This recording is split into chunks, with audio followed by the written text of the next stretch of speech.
God, I used to be able to call you guys poison pens, and now you're all turning into bloggers and tweeters, so now what the hell do I call you? Great guys. Guys? Okay, I'll stick with guys. I'll call you late for lunch. Well, hard to believe a new season is upon us, and still enjoying football. I think I'll do that for a couple more weeks, but you know, I am excited to get started. It's been kind of exciting since last year, and I say that because it ended disappointingly. I mean, not many times did I feel we had a legitimate chance to do something special, and last year I did. A lot of reasons why we didn't quite get it done, but the biggest one, we didn't play well enough in the best game. And you don't play well enough in the big games, and it's one and done time.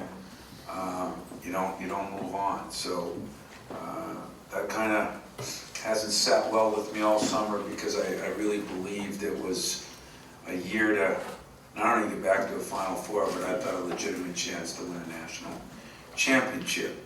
So you do one of two things when you go through that: either learn from it, grow from it, and or you pout about it. And I think we've learned from it and grown from it. We've had a exceptional summer, you know, and I've had some decent summers the last couple of years, but this one has been better than most. And I think because we've gotten back to where we have the leadership we had with Draymond, I think with Zell and Travis, they've been great leaders. Still have real good camaraderie, which we've had. But I think the work ethic too that Tom brings, Brandon Dawson has brought a whole nother level. It's made for an enjoyable summer, almost to the point where I had to take some guys this year and tell them not to come in. They were in too much, and guys were coming in early in the morning, and I suppose I should at least address the fact that, you know, Javon Bess, we all know, is having surgery right now as we speak, or shortly thereof, and it's going to be a loss for a little bit, but he'll get back, and I'll talk about that later. I don't know what to say to you where we are. You know, it's, I'm not sure. I know this, that we have some good guys coming back, but I have questions about this team. I have questions about the league. I think the league right now has got 6 teams ranked in the top 25, 8 teams getting votes. That's more than last year. We lost a lot, and yet we returned 3 of our 6 starters. I think what we got to look at, or what I got to look at, is in losing a lot, we still played without a lot of the guys we lost. And I say that because everybody knows, I think it was 12 games we played without Payne. I think 3 or 4 without Harris. I think 9 without Dawson. I think 3 without Trice. So we had different guys playing significant roles in some big games, especially when we lost Dawson and Payne together. And actually one or 2 games, I think Appling was in that group too. And when we lost those guys together, we had a lot of guys that had to step up. Alvin Ellis had to step up. But one of the main guys that had to step up was Trice. So we've got 3 guys that are back that have started 20 games, and Trice isn't one of them. He didn't start 20, but he played in every game and played a significant role.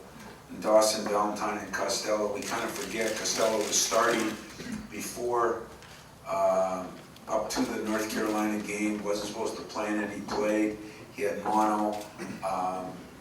That kept him out for about 25 days. But more importantly, we moved on a little bit. He never got back to where he was until later in the season. And that too was a difficult transition. But in looking at it, Trice has been a key to our team. I mean, he's had some big games when guys were out. And he scored 20 points a game, or 1 game as a freshman. And I think he's capable of doing that. You know, we're going to miss a great defender in Keith, but let's be honest about it. You know, with the injury that he had, never was the same from the middle of January on. And so I think Trice is going to be, him stepping up is going to be big. I think Ellis and Schilling are going to be 2 other key guys. You know, Schilling had 12 points here against Michigan, played awfully, or Ellis did. Schilling had a few big games down in Texas. Big games don't always mean just in points. But he right now has been, I had a couple guys that I thought really improved in the summer, but Schilling has improved the most in the fall. We lost Costello for a week with an ankle sprain earlier, and Schilling just took off, and he was playing probably some of his best basketball when he got here, since he got here. It all comes down to this, though. I think Mark D'Antonio said it best, using a quote from him. To be successful, you need the seniors to have great years. Your seniors have to rise to the occasion and have great years. You look at last year, you know, we had one senior had a phenomenal year, one senior that had a average year, and the average year wasn't all his fault. So you look at those two guys in Payne and Appling, and you had one of each.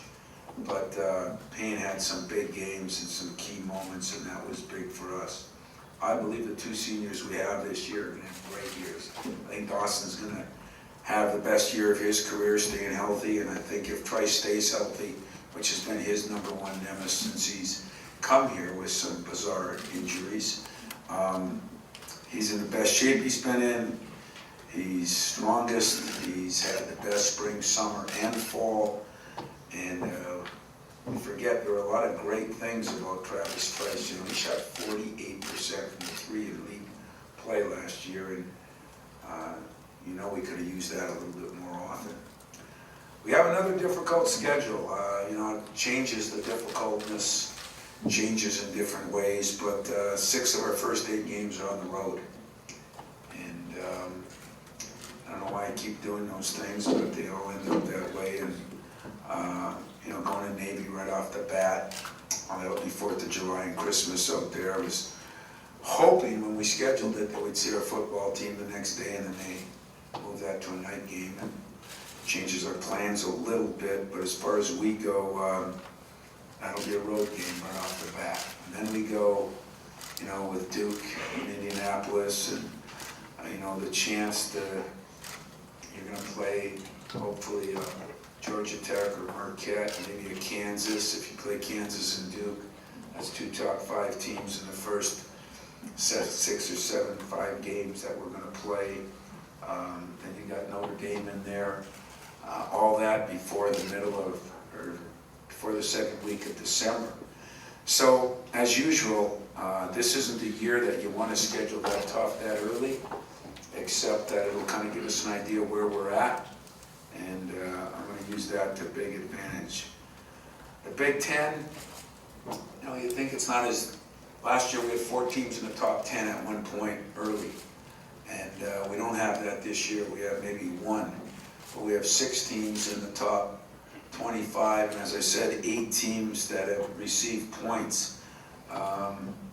So the schedule, I think, is going to be brutal. I think we're picked anywhere from 2 to 9, I guess, or 8, whatever it was. And I said at our Big Ten meetings, I agreed with all of it. We're picked anywhere from 10th to 30th. I agree with all that. I only agree with it because I can see where anybody would put us anywhere.